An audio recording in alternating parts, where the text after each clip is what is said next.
C'est bon, je peux commencer. Donc j'ai pris cette gorgée parce que cette vidéo elle est faite pour les gens intelligents et que ceux qui peuvent pas patienter 10 secondes avant le début d'une vidéo, de toute façon, ce que je vais dire va pas atteindre leur cerveau. Donc au moins là ils sont partis parce que de toute façon ces gens-là il leur faut des explosions et des vidéos de 30 secondes pour qu'ils puissent rester concentrés jusqu'à la fin. On s'est débarrassé, on est entre grands maintenant. Donc dans les dernières vidéos, j'ai parlé de certains sujets qui sont un peu polémiques sur la vision périphérique et la subvocalisation. Donc si t'as pas vu les autres vidéos, retourne les voir ou pas. De toute façon, tu comprendras très bien le concept à partir de ça. Avant ça, vite fait, salam alaikum, moi c'est Abdelaziz. Sur cette chaîne, je parle de lecture rapide, tout ça, ça t'intéresse, tu sais ce qu'il te reste à faire. Donc, dans les dernières vidéos, j'ai parlé de deux concepts liés à la lecture rapide, donc des choses qu'on veut mettre en place pour lire plus vite, à savoir ne pas lire en utilisant la petite voix dans sa tête, donc ça s'appelle la subvocalisation, donc ne pas lire en subvocalisant ni en vocalisant ou quoi. Et deuxième chose, c'est ne pas utiliser son champ visuel pendant la lecture. Donc au lieu de lire chaque mot individuellement, on lit par groupe de mots en fixant un endroit, en captant tout avec son champ visuel. Donc ça, c'est les concepts que j'ai ramenés et que je propose de les utiliser pour lire plus vite. Donc certaines personnes ne sont pas d'accord sur le fait qu'on peut les utiliser pour lire plus vite. Et moi, je vais juste lever le voile des ambiguïtés sur ces questions-là et dire ce que je veux vraiment dire par là. Donc, le problème avec ces deux concepts-là, c'est que souvent ce que les gens rapportent, ils disent ouais, il y a telle et telle étude scientifique qui a été faite pour montrer que ça marche pas. Donc, qu'est-ce que ça veut dire ça marche pas? C'est eux qui décident ce que ça veut dire. Donc souvent, c'est des gens qui sont pas très clairs dans leurs propos, ils veulent pas expliquer exactement ce que disent ces études scientifiques, et parfois c'est juste par ignorance, ils ne savent pas ce que on veut dire par ces techniques-là. Ou pire encore, juste ils sont pas suffisamment intelligents pour l'utiliser correctement. Donc au lieu de mettre la faute sur eux, ils mettent la faute sur la technique en elle-même.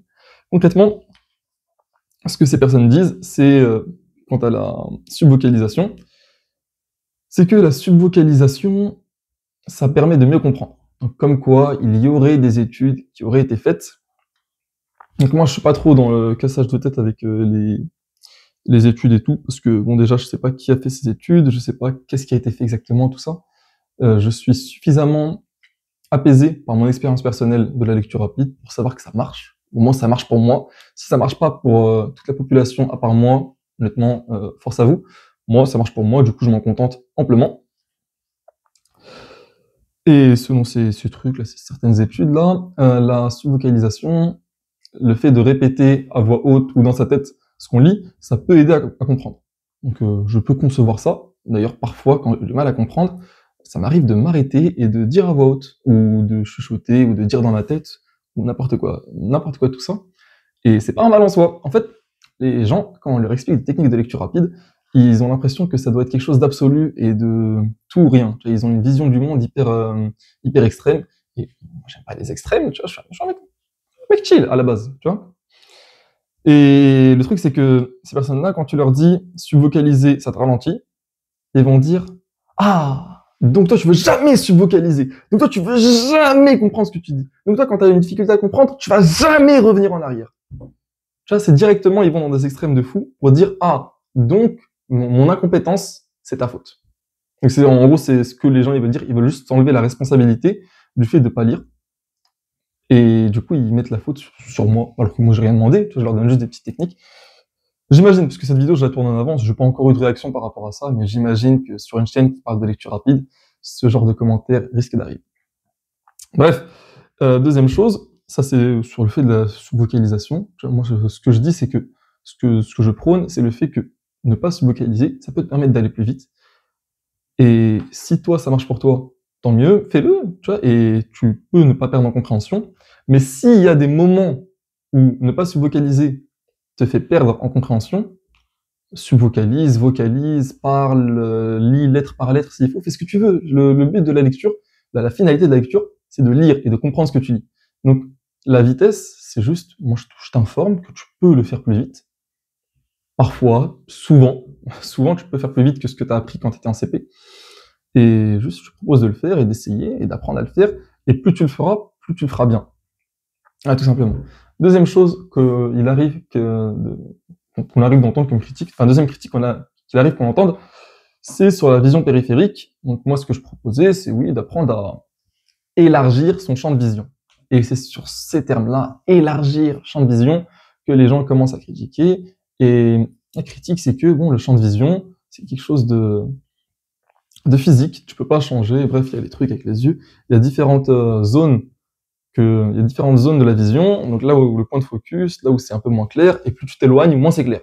Donc, par exemple, si je mets un livre ici, j'arriverai pas à lire ce qu'il y a écrit. Tu vois, si je continue de fixer la caméra et que je pose un livre ici, ok, il est dans ma vision périphérique, mais sans détourner le regard, je pourrais pas lire les mots parce que ce sera trop flou.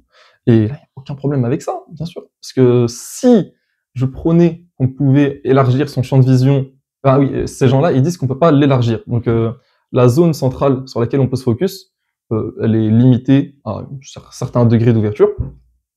Et que c'est tout. On peut juste pas l'élargir. Et moi, je suis pas contre cette idée. En fait, je m'en fous de l'élargir ou pas à proprement parler. C'est juste que c'est le terme que j'utilise parce que c'est plus pratique et que les gens ils comprennent ce que ça veut dire élargir son champ de vision. Mais je pense même que j'ai dû le dire dans les vidéos. Je suis pas sûr. Peut-être que j'ai fait l'erreur de pas le dire. Mais le but, c'est pas d'élargir vraiment son champ de vision, mais c'est d'augmenter sa capacité à deviner ce qui est flou dans le champ de vision. Tu vois, ok, donc imaginons que tu lis, et de toute façon, il y a une partie qui sera floue sur les côtés. Okay.